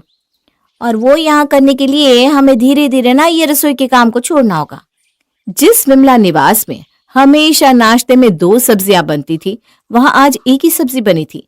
खाने की प्लेट में एक सब्जी देखकर मयंक कहता है, नाश्ते में जितनी सब्जी खाई जाए उतना ही अच्छा होता है, और हमारे घर में तो हमेशा से 2-2 सब्जियां बनती आई है। फिर आज एक सब्जी क्यों बनाई तुमने दीपा? अब वो पता नहीं, आज ना मुझे बहुत कमजोरी लग रही थी। ओह अच्छा, कोई बात नहीं। तबीयत ठीक नहीं लग रही है तो कह दिया होता। आज हम बाहर नाश्ता कर लेते। आप बाहर खा लेते, पर मम्मी और पापा जी तो घर पर ही खाते ना भैया। जहाँ 2 रोटी बनती है वहां 2 और सही। हमें क्या, हमें तो काम करने से मतलब है। और इस तरह से काम से बचने के तरीके ढूंढना दीपा और शिल्पा शुरू कर देती हैं। दोपहर के वक्त कपड़े धोकर जब विमला जी बाहर आती है बाथरूम से, कपड़े धो दिए है बहू, अब जाकर छत पर सुखा देना। ये सुनते ही दीपा बोल पड़ती है, सुबह का पूरा नाश्ता मुझे ही बनाना पड़ता है मम्मी जी, कुछ काम तो शिल्पा पर डालिए। ये सुनते ही शिल्पा तमतमाती हुई रसोई से बाहर आती है और दीपा को आंख मारते हुए कहती है, हाँ हाँ, सारा काम तो आप ही करती हैं, मैं तो कुछ करती नहीं ना। अब जब कुछ न करने का स्टैंप लग ही गया है तो अब मैं कुछ करूंगी भी नहीं। एक दिन का भी कोई उठवा कर दिखा दे मुझसे तो मेरा नाम शिल्पा नहीं। और इतनी सी बात पर दोनों इस तरह लड़ लेती हैं कि दोनों में से कोई भी खाना बनाने के लिए किचन में जाता ही नहीं। और फिर सभी की गैर मौजूदगी में दोनों आपस में बात करती हैं। कैसा दिमाग लगाया मैंने, सोचा भी था क्या तूने कैसे डायरेक्ट हमें काम से बचने का इतना अच्छा मौका मिल जाएगा। अब इस लड़ाई के बहाने हम दोनों ही कम से कम छुट्टी तो पा सकते हैं। मान गए भाभी आपको, जिठानी हो तो आप जैसी वरना ना हो। और इस तरह काम से बचने के लिए और अपने शरीर को आराम देने के लिए शिल्पा और दीपा आए दिन किसी न किसी बात पर बहस करके बैठ जाती और एक दिन का तक नहीं उठाती। पर कहते हैं ना, खाली दिमाग शैतान का घर होता है। पहला एक हफ्ता तो बहुत ही अच्छे से बीत जाता है, पर उसके बाद घर पर खाली बैठी बैठी दीपा और शिल्पा उबने लगती है। सारी मूवीज देख ली, स्कूल तक की सारी सहेलियों से फोन पर बात भी कर लिया, पर फिर भी ना कुछ खाली खाली सा लग रहा है। अरे वही हाल तो मेरा भी है। मैं तो सोच रही हूँ क्यों ना हम किटी पार्टी ज्वाइन कर ले, इसी बहाने घर से बाहर भी रहेंगे और मन भी लगा रहेगा। जो इंसान कोई काम ना कर रहा हो वो चुगली और बेकार की बहस के अलावा और करेगा भी क्या। एक दोपहर अपनी फ्रेंड के घर से शिल्पा बड़बड़ाते हुए अपने घर लौटती है। बाप रे बाप, के जमाना आ गया है। इतनी जोश में आई हो, क्या बात हो गई? वही तो, आ तो गई। किस्मत वाले हो तुम कि तुम्हें दिन भर में अपनी बीवी की 24 बार शक्ल देखने को मिल जाती है। वरना मेरी सहेलियों का क्या बताऊं, सुबह घर से निकलती है 10 बजे और रात को 2 बजे तक नहीं आती। अरे भाई, एक ही लाइफ है, यू ओनली लिव वंस, तो जी रही है। अरे कल नैना का डायमंड सेट नहीं देखा था क्या? 70 लाख का था और एक हमारे पति है। वही तो, सबकी स्टोरीज देख देख कर परेशान हो गई हूं मैं। कोई यूरोप जा रहा है, कोई सिंगापुर, और हम ये बगल के रेस्टोरेंट में नान रोटी खाकर आ जाते। कभी किसी से अपनी लाइफ कंपेयर नहीं करनी चाहिए शिल्पा। जिसकी जेब में फूटी कौड़ी नहीं होती ना, वही ये ज्ञान देता है। तो ज्ञान मत दो मुझे, मैं जा रही हूँ कमरे में, और भूल कर भी ना मुझे आवाज मत देना। इतनी सी बात में इतना गुस्सा क्यों हो रही है बहू, जरा सांस ले ले। आजकल मैं देख रही हूँ जब देखो इस घर में किसी न किसी बात पर कलेश होता ही रहता है। मुझे तो इसका कारण तुम दोनों का खाली दिमाग लगता है। बेकार में अपनी ऐसी सहेलियों के साथ रहना ना बंद कर दो और किसी काम में लग जाओ। अगर घर का काम नहीं करना तो ऑफिस ज्वाइन कर लो। जैसे कि हमारे लिए ही सबने ऑफिस खोल रखा है मम्मी जी। इतना वक्त हो गया हमें पढ़ाई छोड़े, अब कहाँ कोई जवाब देगा। ये कहकर शिल्पा अपना पर्स वहीं सोफे पर छोड़कर कमरे में चली जाती है। अब आए दिन विमला निवास में या तो पार्टी होती या फिर हंगामा। एक शाम पार्टी के बाद विमला अपनी बहू के कमरे में आती है। ए भगवान, ये कमरे की क्या हालत बना रखी है बहू। मुझे तो लगा तू किटी पार्टी करके सिर्फ हॉल को गंदा कर रही है, पर तूने तो अपने कमरे की भी यही हालत कर रखी है। कौन खाना खाकर बिस्तर के नीचे ही प्लेट छोड़ देता है? और ये कपड़े, अरे भाई यहाँ क्यों है? कपबोर्ड क्यों रखा है कमरे में जब उसमें कपड़े रखने ही नहीं है? तो हद हो गई। Mummy ji, you only live once. अब उस लाइफ को मैं कपड़े समेटने में खत्म कर दूं? वाह जी वाह, बहुत हो गया। पता नहीं क्यों मैं तुम दोनों बहुओं को लाई थी जब तुम लोगों को आराम ही करना था। बहू रहने जैसा कोई काम कभी नहीं किया तुम दोनों ने। अब तो लगता है मुझे तीसरी बहू ही लानी होगी, वही निभाएगी मेरे बहू होने का फर्ज। तीसरी बहू? तीसरी बहू? तीसरी बहू? और अगली सुबह विमला ले आती है अपने घर अपनी तीसरी बहू, यानी कि घर के काम वाली लच्छो को। तो ये घर है? हाँ, अब से यही तेरा घर है, क्योंकि इस घर की बहुएं तो रसोई तक देखना नहीं चाहती।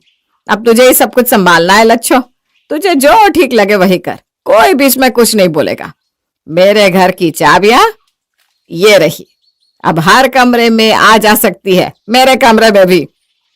काम वाली को चाबी देने की क्या जरूरत है मम्मी जी? ये कुछ ज्यादा नहीं हो रहा? ज्यादा क्यों लग रहा है बहू? है, अगर तुझे ज्यादा लग रहा है तो इन चाबियों को तू संभाल ले। पर नहीं नहीं, यू ओनली लिव वंस। चाबियों को संभाल कर तू रखेगी तो लाइफ कैसे जी पाएगी? तो ये सब ना तू मेरी लच्छों पर छोड़ दे और तू आराम से जी बेटा।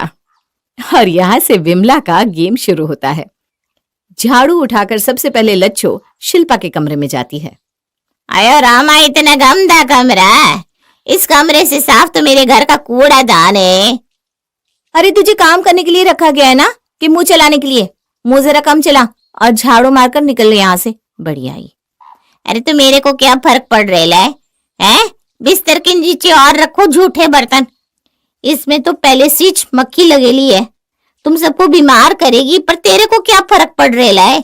तू तो घर पर खाती नहीं है ना, बाहर का खाती है ना। ये तो मैंने सोचा ही नहीं था दीदी। अब प्लीज इन बर्तनों को हटा दीजिए। इससे तो कुछ नहीं होगा, पर मैं जरूर मर जाऊंगा, क्योंकि मैं तो घर पर ही खाता हूँ। अब इनका हाथ नहीं है, घर मेरे हाथ में आ गया भैया। अब ना टेंशन मत लो, कुछ नहीं होने देगी मैं किसी को। घर के सारे कमरों को साफ करने के बाद लच्छो जाती है रसोई में, और उसे रसोई में पहुंचे 2 मिनट भी नहीं होते कि पूरे घर में धुआं भर जाता है। हे भगवान, इसने तो खाने के साथ साथ अवन भी उड़ा दिया। ये ऐसी तीसरी बहू लेकर आई हैं आप मम्मी जी? ये करेगी हमारे पर राज। अरे तुझे पता भी है ये अवन कितने का है? ये अवन ब्रांडेड है, ब्रांडेड है नहीं था। वही तो, तूने था कर दिया। पूरे 35,000 रुपए का था। इसका मेटल किस दिख रही है? घर की फ्लोरिंग से मैचिंग वाला ढूंढ कर लेकर आए थे। अब कहां से मिलेगा ऐसा दूसरा अवन? अरे पर तुझे ढूंढना क्यों है दूसरा अवन? कौन सा तुझे रसोई में आना है? या तो रसोई में लच्छू आएगी या मैं, और हम दोनों को ना इस बारे में ज्यादा नॉलेज नहीं है, इसलिए हमें इन चीजों से फर्क ही नहीं पड़ता। अपनी सास की बात सुनकर शिल्पा चुप हो जाती है। शुरुआत में लच्छू को जरा दिक्कत तो आती है, पर वो घर का सारा काम अच्छी तरह समझ जाती है और पहले ही दिन से सब कुछ ऐसे संभाल लेती है जैसे कि वो विमला निवास में सदियों से रह रही हो। अगली सुबह जैसे ही लच्छू घर पहुंचती है, उसे जोर जोर से चिल्लाने की आवाजें सुनाई देती है। नहीं मिल रहा मुझे। राहुल, कहाँ रख दिया है तुमने? अब मैं कैसे वो गाउन पहनकर जाऊंगी? आज किटी में ब्लैक गाउन पहनने का ही थीम था। अरे तुम्हारे पास वो वाला ब्लैक गाउन भी तो है ना, वो पहन लो। नहीं पहन सकती। ड्रेस की फोटो मैंने पहले ही ग्रुप में भेज दी है। नई ड्रेस थी राहुल, 4,500 रुपए की। ऊपर से मेरा प्रोटीन शेक भी नहीं मिल रहा। मुझे जिम जाना है। एक दिन भी जिम मिस हो गया ना तो पूरे शरीर की बैंड बच जाएगी। पूरे हफ्ते की मेहनत बेकार। यहाँ शिल्पा की प्रॉब्लम सॉल्व होती भी नहीं कि वहां दीपा के कमरे से चिल्लाने की आवाज आती है। अरे मेरी वो रिंग कहाँ गई? इतनी मुश्किल से पैसे जोड़कर मैंने वो रिंग ली थी। अब किटी पार्टी में लोगों को क्या बताऊंगी? अरे तो मैं क्या करूं? एक तो उस रिंग के बारे में तुमने घर पर किसी को बताया नहीं था। अब मुझे क्या पता कि तुम सच में कल कोई रिंग खरीद कर लाई थी या नहीं। जब से तुम लोग घर पर बैठ गई हो, तुम लोगों का दिमाग बस कपड़े पहनने, गहने पहनने में ही चलता है। अरे कभी खुद के सेल्फ डेवलपमेंट के बारे में भी सोचो। तुम्हें अंदाजा भी है कि आज की किट्टी किसके घर में होने वाली थी? अरे मिसेस अग्रवाल के घर में। अगर मैं उनके घर जाऊंगी तो समझ में आ रहा है मेरा कितना क्लोज रिलेशन बन जाएगा उनके साथ। अरे यही तरीका होता है अपने सर्कल को बढ़ाने का। इससे कहते हैं असली सेल्फ डेवलपमेंट। 2 दिन बाद, मम्मी जी कहाँ हैं आप? लच्छो कहाँ हो? ये क्या है? क्या किया तूने इस कुर्ती का? नई कुर्ती थी, मैंने धोने डाली तो तूने इस पर रंग चढ़ा दिया। अरे इस घर में कपड़े धोने डालो तो वापस क्यों नहीं आते? कल मैंने अपनी साड़ी डाली थी तो उसका सिर्फ ब्लाउज धुलकर वापस आया। साड़ी पता नहीं कहाँ चली गई। लच्छो तो भाई ऐसी ही काम करती है, जिसको दिक्कत है अपने हाथ खुद हिला ले। अरे तब हिला ही लेंगे। जैसी तेरी हरकतें है ना, तू चीजों को गायब कर रही है। ये चोरी वगैरह मैं समझ नहीं रही हूँ क्या है? देख, अब से कोई जरूरत नहीं है तुझे मेरे कमरे में आने की। घर की मालकिन ने बोला है कि सबके कमरों के अंदर घुस घुस कर मेरे को सफाई करने की है, ताकि कमरे गंदे ना रहे। और कमरों को तो आप ऐसे सड़ा गला छोड़ देती है जैसे कि नगर निगम वाले आपके कमरे से ही कचरा उठाकर ले आएंगे। मम्मी जी देखिए, मैं अपना कमरा खुद साफ कर लूंगी और अपने कपड़े खुद साफ करूंगी। कह दीजिए इसे कि मेरा कोई भी सामान ना छुए। अरे यही तो चाहती थी मैं बहू। विमला बहुत खुश हो जाती है क्योंकि आखिर वही हो रहा था जो वो चाहती थी। घर के कामों में लगने के कारण अब दीपा और शिल्पा की चिड़चिड़ाहट जरा कम होने लगी थी। उनका ध्यान घर की ओर भी आने लगा था। घर के पर्दे ठीक करते करते शिल्पा रसोई में जाती है और वहां की दीवारों की हालत देखती है। ये दीवार, ये मेरे बर्तनों की क्या हालत करती है इसने। देखिए तो दीदी। ऐसे खाना बनता है क्या इतने सालों से? हम खाना बना रहे थे, आज तक हमारी दीवारों में एक बूंद तेल नहीं लगा। और ये देख, तूने तेल के कैसे धब्बे लगा दिए दीवारों पर कि उंगली लगाओ तो तेल सबूत बाहर आ जाएगा। तुम दोनों आज रसोई में आई हो बेटा। चलो, लगता है कुछ अलग होने वाला है आज। हाँ भी यही है पापा जी, इन्हें डांट लगाइए ना। अरे ना बाबा ना, इससे डांट लगाकर मुझे तेरी सास से 10 बातें सुननी है क्या? यही तो है बेचारी, जो हम सबको खाना देती है, हमारे कपड़े धोती है, हमारा घर साफ करती है। हम इसे कैसे कुछ बोल सकते हैं? जब तक तुम दोनों घर संभाल रही थी, हमने कभी कुछ कहा था क्या तुम दोनों से? तो इसे कैसे बोल सकते हैं? हमारी बहू होने का फर्ज तो यही निभा रही है बेटा। सभी की बातें अब दीपा और शिल्पा को खटकने लगी थी। इस पर तड़का लगाने भगवान ने भी अच्छा इंतजाम कर रखा था। अब अगर दोस्ती का सर्कल बड़ा हो तो उसमें लड़ाइयां तो होनी ही थी। जब मिसेस अग्रवाल की किटी में शिल्पा और दीपा जाती हैं, तो वहां मिसेस अग्रवाल के साथ उनकी बड़ी बुरी तरह इंसल्ट होती है। काम की न काज की, दुश्मन अनाज की। इतनी फ्री है कि जब भी किटी रखो ये दोनों उठकर आ जाती हैं। अरे डेट्स के बारे में इनसे कुछ मत पूछो, दे आर ऑलवेज फ्री। जैसे आप फ्री नहीं है मिसेस अग्रवाल। मैं क्या, यहाँ पर तुम दोनों के अलावा कोई भी फ्री नहीं है। कोई अपने बच्चों को संभाल कर आता है, कोई अपनी सास को, और कोई मेरी तरह बिजनेस को। पर तुम दोनों का क्या, आराम करती हो और फालतू की गॉसिप्स। ओ गॉड, मुझे तो ऐसी औरतें बिल्कुल पसंद नहीं। इसीलिए मैं तो जल्द से जल्द इस किटी ग्रुप को छोड़ने की सोच रही हूँ। This is not my class. मुझे तो ऐसी औरतें पसंद ही नहीं जो पतियों पर डिपेंडेंट हो।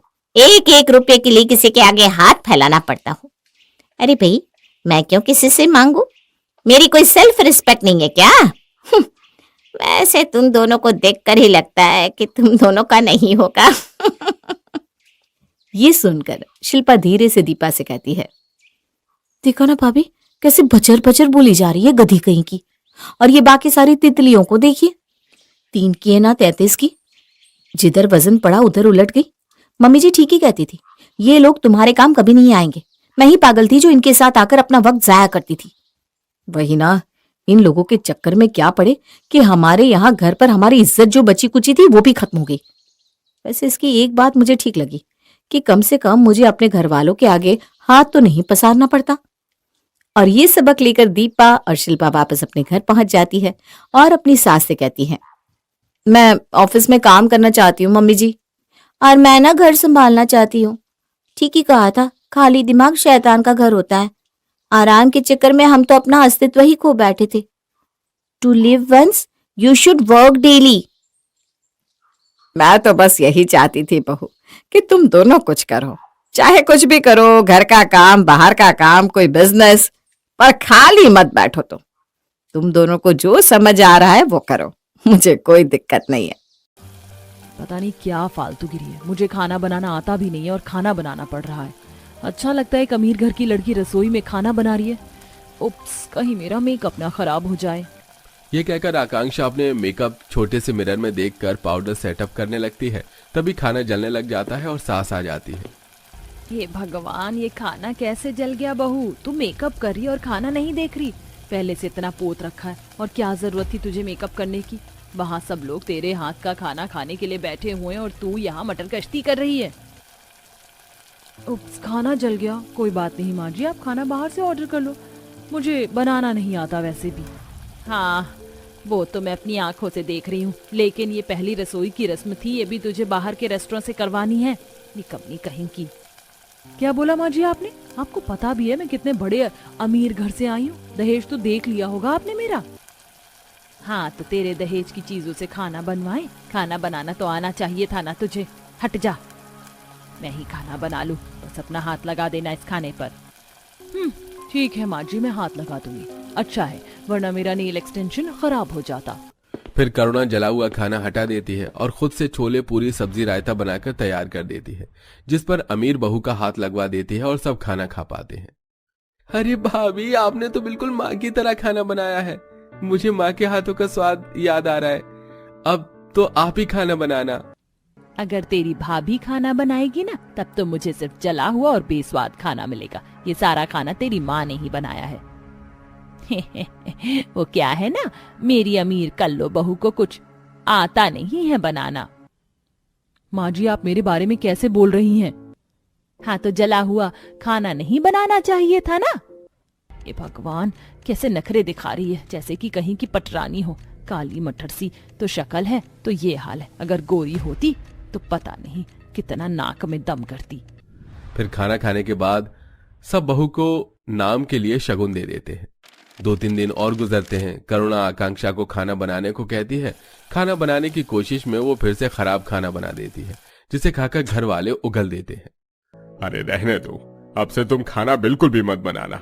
करुणा, तुम किसी और से कह देना और खुद भी खाना बना लेना। हाँ जरूर, पता नहीं मैं क्या क्या सोचकर कितने अरमान से इतने बड़े घर की लड़की को अपने घर में लाई थी कि अच्छा अच्छा खाना बनाकर देगी, लेकिन मेरी तो जिंदगी ही बर्बाद हो गई। अब मैं अपने छोटे बेटे की शादी के लिए कोई ऐसी लड़की ढूंढूंगी जिसे कम से कम खाना बनाना तो आता ही हो। क्या बात है माँ जी, आप कुछ मिनमिना रही हैं? तेज बोल दीजिए। बहू, तेरे बारे में मैं कुछ नहीं बोल रही, समझी? ऐसे ही दिन गुजरते हैं। करुणा खुद खाना बना बनाकर और अमीर बहू के तेवर से बहुत ज्यादा परेशान थी। इस बीच वो गरीब घर की अच्छा खाना बनाने वाली दिव्या को अपने छोटे बेटे के लिए ढूंढ लेती है और झट से शादी कर देती है। जहां शादी के बाद पहली रस्म में वो बहुत अच्छा खाना बनाती है और अपनी बहू को अपने हाथ से सोने के कंगन पहनाती है। आहा, वाह वाह वाह, बहू ने इतना अच्छा खाना बनाया कि मेरा दिल खुश हो गया।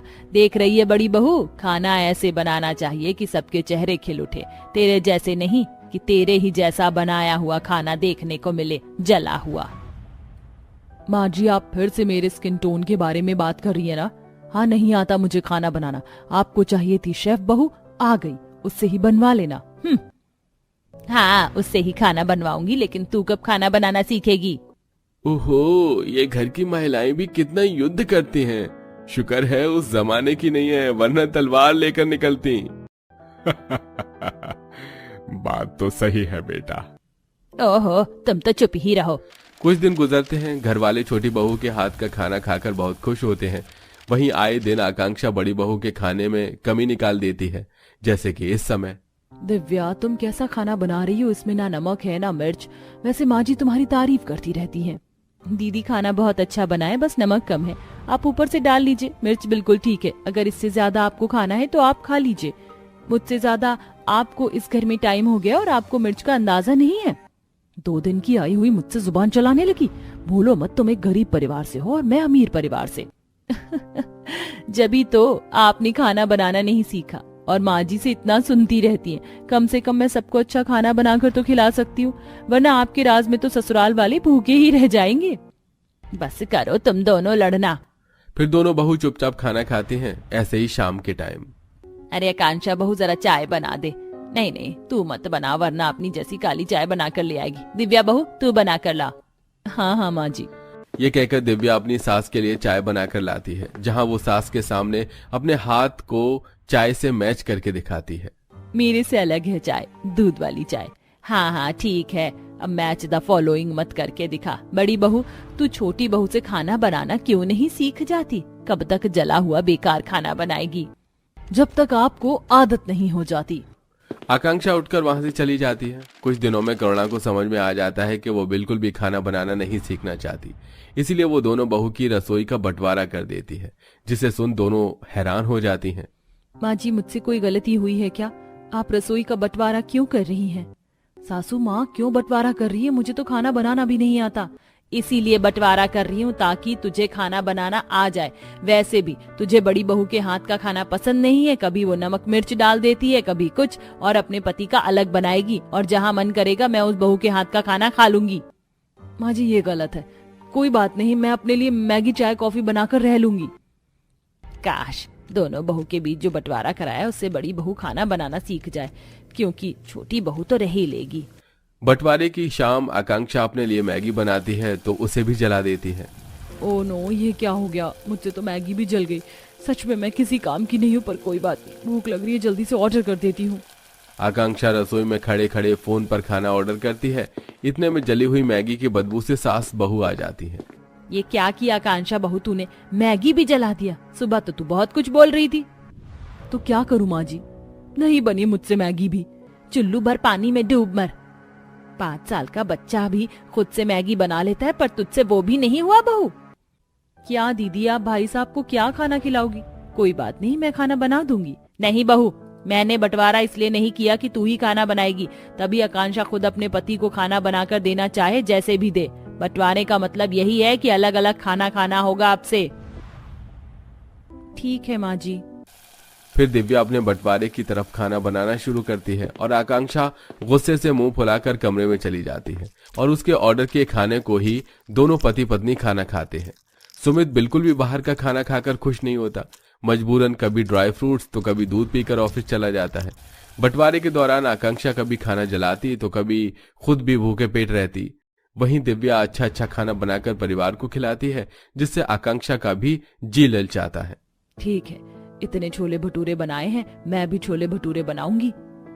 हाँ, क्या करना था, कुकर में छोले रखने थे। बनाती हूँ टेस्टी से छोले भटूरे, माँ जी को भी फक्र होगा। ये कहकर आकांक्षा कुकर में छोले उबालने के लिए रखती है और हेडफोन लगाकर साइड में मैगजीन देखने लगती है। आधे घंटे में काफी ज्यादा सीटी आ जाती है और इतने में रसोई में सांस आ जाती है कि कुकर फट जाता है, जिससे छोले और कुकर का ढक्कन हवा में उड़ जाता है। खुशकिस्मती से दोनों बच जाते हैं, पर डरे हुए भी थे। तभी छोटी बहू आती है। क्या हुआ माँ जी? जेठानी जी, आप दोनों ठीक तो हैं? ये अचानक से आवाज, हे भगवान, ये कुकर कैसे फट गया? ये निकम्मी बेलुड़ी बेड़ा गर्क करने वाली कल्लो बहू है ना, सब इसी की वजह से हुआ है। किस्मत है इसकी और मेरी कि मैं बच गई, और इस कुकर को भी मेरे आने पर ही ब्लास्ट होना था। अरे जब तुझे खाना बनाना आता नहीं है तो क्यों बनाने की कोशिश कर रही थी? कुकर में पानी होगा नहीं और फट गया। माँ जी, मैं देवरानी को देखकर छोले भटूरे बनाने की कोशिश कर रही थी। मेरा भी मन कर रहा था अच्छा खाना बनाने का, पर मुझे नहीं पता था कि कुकर फट जाएगा। तुझे पता है, आज कुछ भी हो सकता था, इसीलिए कह रही हूँ कि छोटी बहू से खाना बनाना सीख ले। अरे अगर कल को वो और हम सब घर वाले यहाँ नहीं हुए, रेस्टोरेंट भी बंद रहा, तो तू कैसे खाना खाएगी? थोड़ा तो खाना बनाना सीख ले, चाहे दाल चावल ही सही। मुझसे गलती हो गई माँ जी, पर अब से मैं खाना बनाना जरूर सीखूंगी। दिव्या, तुम मुझे सिखाओगी ना? हाँ दीदी, जरूर। अपने घमंड को छोड़ आकांक्षा अपनी देवरानी से खाना बनाना सीखती है, जिसके बाद खुद से खाना बनाकर घर वालों को खुश रखती है और करुणा बंटवारे को भी खत्म कर देती है। मेरी अमीर और गरीब दोनों ही बेटी की शादी की सालगिरह है। अब एक के घर जाऊं और एक के घर नहीं तो अच्छा थोड़ी ना लगेगा। मैं अपनी दोनों बेटी दामाद के लिए अपने हाथों का बनाया हुआ ड्रेस ले जाऊंगी, बस उन्हें पसंद आ जाए मेरा गिफ्ट।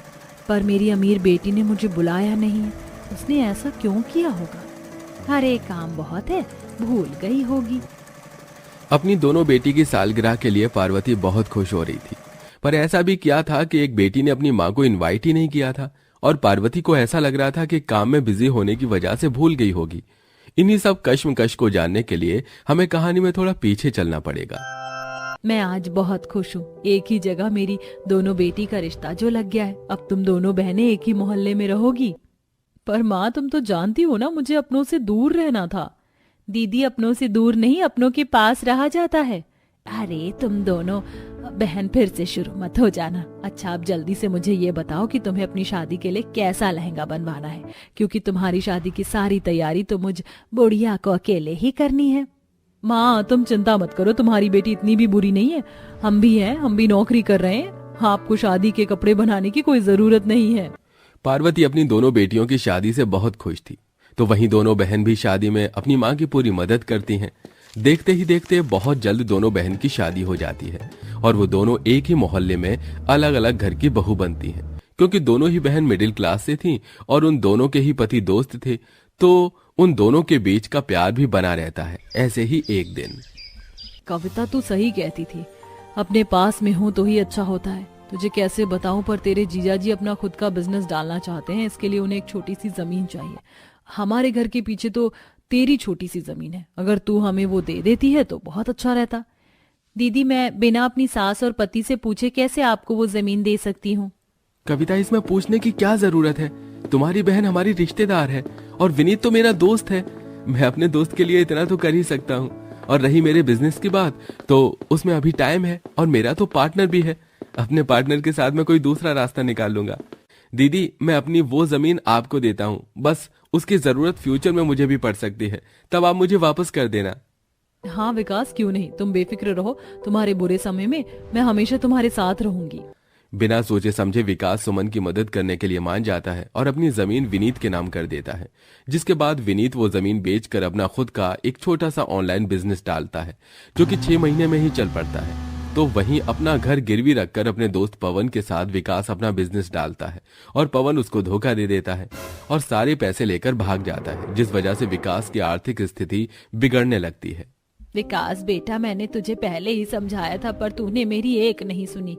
पर अब भी मौका है, आशा बहन के बेटे का बिजनेस अच्छा चल रहा है, अब तू उनसे मदद मांग, वो हमारी मदद जरूर करेगी।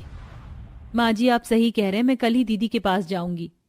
बड़ी उम्मीद लेकर कविता अगले दिन अपनी बहन के पास मदद मांगने जाती है, पर अपने गरीब बहन को देख सुमन मुंह बनाने लगती है। कौन हो तुम मेरी बहन तब थी जब मैं भी गरीब थी, पर अब मैं तुम्हारे और मेरे बीच कोई रिश्ता नहीं है, हम दोनों की कोई बराबरी नहीं। और कैसी मदद की बात कर रही हो तुम? मैं तुम्हारा कोई एहसान नहीं मानती और ना ही मैं तुम्हारी कोई मदद कर सकती हूँ, इसलिए चुपचाप यहाँ से चली जाओ, इससे पहले कि मैं तुम्हें धक्के मार कर निकाल दूं। दीदी ऐसा मत करो, आज तुम्हारे दिन बदल गए तो तुम मुझे भूल गई, मैं तुम्हारी बहन हूँ। अरे जब कह दिया है ना मेरी बहू ने कि तेरा उससे कोई रिश्ता नहीं है, तो क्यों पीछे पड़ी है? और रही रिश्तेदारी की बात, तो तू 6 महीने पहले तक मेरी बहू की बहन थी, पर अब तेरा हमसे कोई रिश्ता नहीं और ना ही कोई बराबरी है। अमीर होते हुए ही सुमन अपना रंग बदल देती है और अपनी बहन से सारे रिश्ते नाते तोड़ देती है। ऐसे ही कुछ दिन बीत जाते हैं और दोनों ही बहन की शादी की सालगिरह नजदीक आने लगती है। जहां एक तरफ अपनी शादी की सालगिरह से कविता और उसका पूरा परिवार दुखी था, तो वहीं सुमन अपनी पहली शादी की सालगिरह पर बहुत ज्यादा खुश थी। विनीत जी, ये हमारी पहली शादी की सालगिरह है और अब तो हमारे पास पैसों की भी कमी नहीं है। भगवान की कृपा से आपका बिजनेस भी चल रहा है, क्यों ना हम घर में छोटी सी पार्टी रखें? अरे तुमने तो मेरे मुंह की बात छीन ली। इस पार्टी में मैं अपनी मीटिंग का भी प्लान करूंगा और बड़े बड़े लोगों को बुलाकर उनसे डील भी कर लूंगा। मेरा काम और आगे बढ़ेगा। तुम अपने रिश्तेदारों को भी बुला लेना, पर उन्हें जो अमीर हैं, अपनी गरीब बहन की तरह नहीं। अरे बेटा तू बेफिक्र रह, उस कविता को कोई नहीं बुलाने वाला, बहू तो खुद से पीछा छुड़ा रही है। सुमन अपने ससुराल वालों के साथ मिलकर अपनी एनिवर्सरी प्लान कर रही होती है और बाहर जाकर महंगे महंगे कपड़े और शॉपिंग करती है। तो वहीं घर में दुखी विकास अपनी बीवी से कहता है, माफ करना, हमारी पहली शादी की सालगिरह है और मैं तुम्हारे लिए कुछ नहीं कर पा रहा। आप मेरे साथ हैं वही काफी है। हाँ बेटा, सालगिरह ही तो है, इस साल ना सही अगले साल मना लेना। वैसे तू कोई दूसरा बिजनेस डालने की सोच रहा था, क्या हुआ? हाँ माँ, मैंने किसी को कर्ज दिया था, वो मेरे पैसे लौटा रहा है। वो पैसे मिलते ही मैं अपना एक और बिजनेस डालूंगा। अगर इस बार भगवान की कृपा रही तो मेरा बिजनेस जरूर चलेगा और इस बार मुझे किसी की मदद नहीं चाहिए। आप देखना, बहुत जल्द हमारे हालात भी ठीक हो जाएंगे। जहां सुमन सालगिरह की तैयारी कर रही होती है, तो वहीं कविता अपने पति के साथ दूसरे बिजनेस के कामों में लगी होती है। और वहीं एक माँ को अपनी दोनों बेटियों की सालगिरह के बारे में पता चलता है, तो वो अपनी दोनों बेटी दामाद के लिए अपने हाथों से कपड़े बनाती है। और जिस दिन शादी की सालगिरह होती है, उस दिन पार्वती सबसे पहले अपनी अमीर बेटी के घर जाती है और उसके घर में नौकर चाकर अमीर मेहमान देख बहुत खुश होती है। अरे मेरी बेटी सच में बहुत अमीर हो गई है, कितने बड़े बड़े लोग आए हैं, पर मेरी छोटी बेटी क्यों नहीं दिख रही? लगता है घर के कामों में व्यस्त है। अरे समधन जी, आप यहाँ बिन बुलाए कैसे आ गई? बिन बुलाए? बहन, आज मेरी बेटी की सालगिरह है और उसने घर में पार्टी रखी है। मैं तो बस ये अपनी बेटी दामाद को तोहफा देने आई हूँ। तुम मुझे बाद में भी तो गिफ्ट दे सकती थी ना माँ, आज यहाँ आना जरूरी था क्या? अब आ गई हो तो नौकर के कमरे में जाकर बैठो, पार्टी में मत आना और अपना गिफ्ट अपने साथ ले जाना। मेहमानों के सामने सुमन उसके परिवार की इंसल्ट न हो, इसलिए वो अपनी माँ को नौकर के कमरे में भेज देती है। नौकर के कमरे में बैठी पार्वती अपने हाथों से बने हुए कपड़े को देखकर रोती है। मुझे यकीन नहीं हो रहा कि मेरी बेटी के सर पर अमीरी का घमंड इतनी तेजी से चढ़ा है कि आज वो मेरे साथ इतना गंदा व्यवहार कर रही है। कितने प्यार से मैं अपनी बेटी की सालगिरह पर देने के लिए तोहफा लेकर आई थी और उसने मुझे नौकर के एक कमरे में बंद कर दिया। जब मेरी बड़ी बेटी ही अपनी नहीं रही तो मेरी गरीब बेटी मुझे क्या ही पूछेगी?